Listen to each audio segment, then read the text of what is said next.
Well, today I decided to show you how to make a little pruning saw for the dollhouse. Stay tuned and see how fun and easy this project is.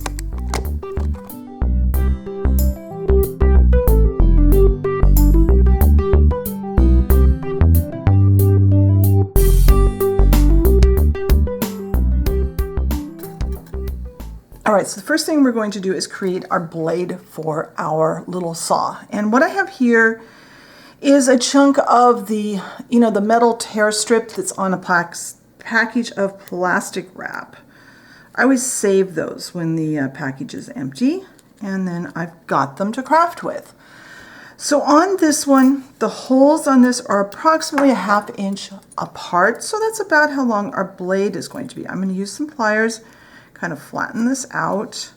I'll do part of this on camera, and then I'm going to do the details off camera and show you what I've done after I'm done. But I've got heavy duty wire cutters, I've got some smaller wire cutters, and I've got my pliers, and I think I'm going to go get my needle nose pliers also at some point. So the first thing I'm going to do, and you work very carefully, you're working with really sharp tools here. So be careful, be cautious. And it will cut through. If I had tin snips, I think I would try that, but I don't have any. And these wire cutters are really old and they don't work very well anymore. So I've cut that there. I've got a little piece sticking out, which I don't like, but part of that's going to come off here in a minute anyway. I'm going to refine my shape a little bit. Out with those. You cut that a little too close. I have the part of that hole in there, so I want to get rid of that hole. There we go. Now I'm going to cut it off right about here. Part of this is going to go inside of the clay. Now obviously this is not a finished, when you get this miniature finished, it's not one you can have out where the kids can play with it or the pets can get to it. This is one to have in your stash, put away. Maybe glue it down to the workbench or glue it into a toolbox or something like that. What I'm doing here is I'm trying to cut off that back. Come on.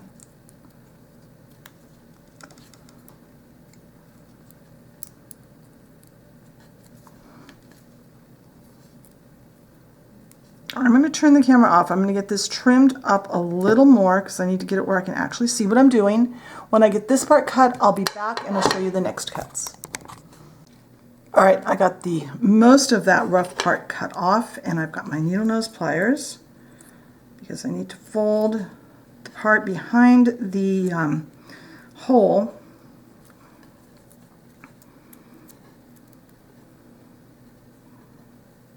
And then I've also cut a little tiny cut right there at that meeting up to that hole so that I can bend this up. And this will be what goes inside the handle.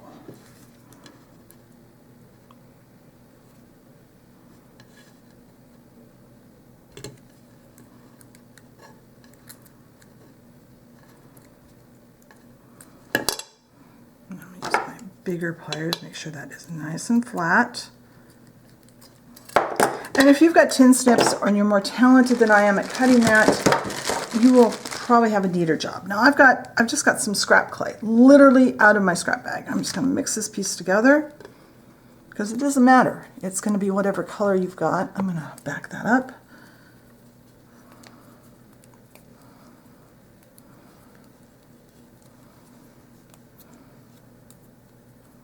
And you won't need very much.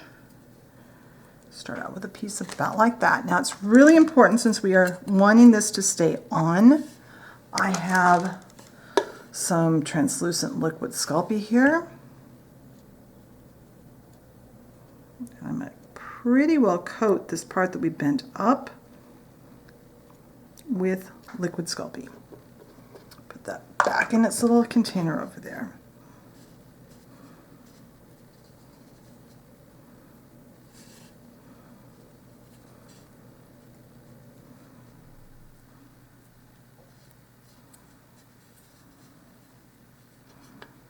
And you can make your handle any shape you want.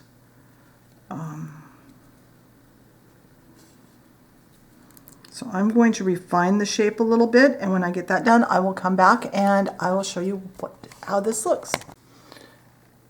All right, there is my rough shape I want. I'm going to use my dotting tool and kind of make some little dents in the bottom. When you're happy with it, put it in the oven and bake it at the recommended temperature. Most clays bake at 225 to 250 to 275. I usually bake, when I don't know what the brand is, 225, and I'm going to bake this for 10 minutes. When it's baked and cooled, I'll come back and we'll take a look at how it looks.